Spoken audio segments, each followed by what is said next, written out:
여러분 안녕하십니까. 한국교회방송 이은재 목사입니다. 대통령실에서 MBC에 대해 법적 대응을 하지 않기로 했다고 결정을 했습니다. 제가 참 이상한 거는 지금 MBC와 급진작용화된 방송들은 윤석열 대통령을 탄핵하기 위해서 저들이 지금 전략적 방법으로 이 언론을 사용하고 있는데, 이참에 윤석열 대통령이 강력하게 언론과 대응해서 언론이 두 번 다시 그러한 그 음모를 꾸미지 못하도록 강력하게 경고해야 될 절호의 기회와 찬스를 현재 손에 쥐었는데도 불구하고 대통령실은 법적으로 대응하겠다, 이렇게 방향을 선회를 했습니다. 참 안타까운 일이죠. 지금 저들은 그 윤석열 대통령 탄핵을 목적으로 하고, 그리고 이재명을 대통령으로 세워서 저들이 목정하고 있는 혁명을 완수하기 위한 전략적 방법으로 이번에 사실상 악의적인 그리고 고의성이 다분한 그러한 MBC 방송에 오보를 내보낸 거거든요. 역시 마찬가지로 선동이 참 잘 됐습니다.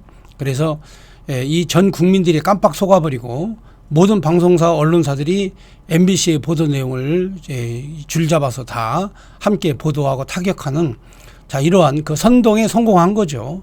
사실 이제 대통령이기 때문에 이제 진실이 밝혀지겠습니다만은, 그러나 일반 서민들 같으면 MBC의 저런 타격을 받으면 그냥 회복 불가능입니다.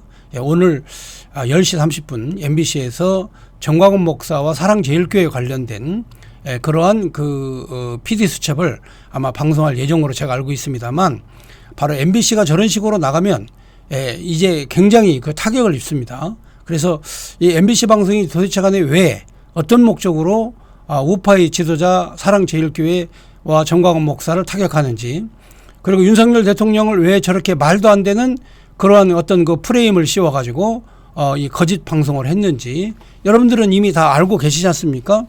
사실 윤석열 대통령이 글로벌 펀드를 공약하는 회의에서 마치고 그 과정에서 43초 동안 바이든을 만났다.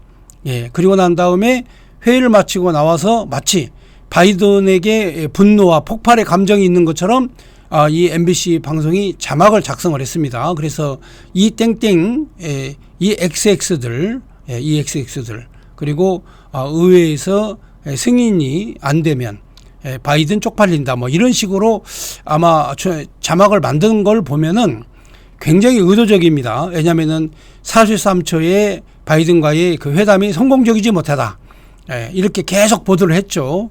불만족스러운 우리 대통령이 나오면서 바이든을 욕했다, 뭐 이런 식으로 자막을 만들어서 보도를 했는데, 사실상 윤석열 대통령 이 미국과의 그 감정에서 이간질시키고 양극화시키고 분열시키는 그런 전략적 책동이 좌파들의 그 전술 전략입니다.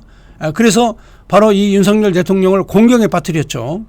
공경에 빠뜨린 이후에 이제 대응을 하기 시작을 했는데, 사실을 알고 보니까 그 영상에 나타난 오디오가 MBC가 주장했던 내용과는 전혀 거리가 먼, 전혀 상황이 다른 그런 언어였다는 사실이 밝혀졌습니다. 자, 그렇다면 윤석열 대통령 자기 목에 칼을 들이대고 탄핵을 목적으로 저들이 선동질을 해서 바로 대통령과 대통령실, 그리고 대한민국 안보와 한미동맹을 매우 위협스럽게 만들었던 MBC의 행위에 대해서 확실하고 분명한 대통령의 그런 태도를 보여야 되는데, 자, 오늘 이 방송을 보고 또 이 보도된 내용을 보니까 이거 좀 안타까운 일이 좀 벌어졌습니다. 한번 여러분 자료 한번 잠깐 보시면, 대통령실 윤석열 발언 논란에 대해 법적 대응을 하지 않기로 했다, 이렇게 쉽게 말하면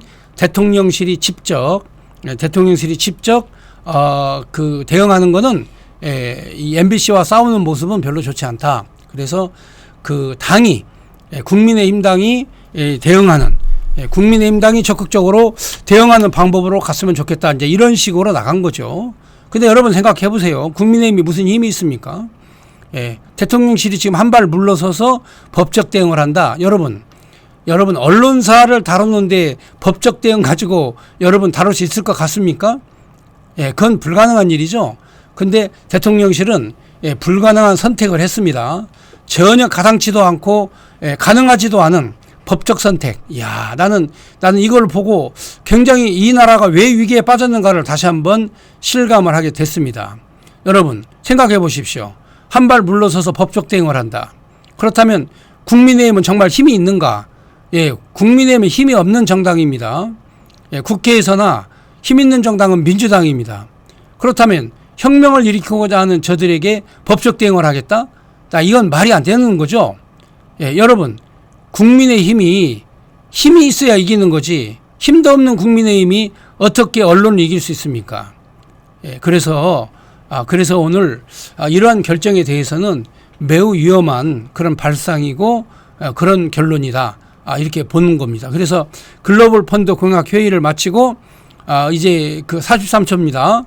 끝나고 이 바이든을 만나고 난 다음 나오는 길에 바이든을 연상케 한 다음에 퇴장하면서 이 땡땡들 하면서 바이든을 연상케 하면서 자막도 바이든을 넣었다는 얘기는 사실상 기획된 것이고 다분히 고의적으로 현재 준비된 시나리오에 의해서 저들이 행동한 것이다 이렇게 보여지는 거죠. 근데 문제는 그렇습니다. 문제는 이번에 이 대통령이 그야말로 강공책을 사용하지 않고 그리고 국민의힘당에 이 그 언론의 문제를 맡기겠다 이 얘기는 앞으로 펼쳐질 매우 위험한 상황에 대해서 적절하게 대응을 못하는 것 같습니다. 지금 여러분 이 조선일보의 그 대기자 김대중 기자가 칼럼을 썼습니다. 칼럼을 썼는데 사실상 윤석열 대통령은 총선 승리 전까지 임시 대통령이다. 그러니까 지금 현재 위치가 매우 불안한 그런 위치에 있습니다.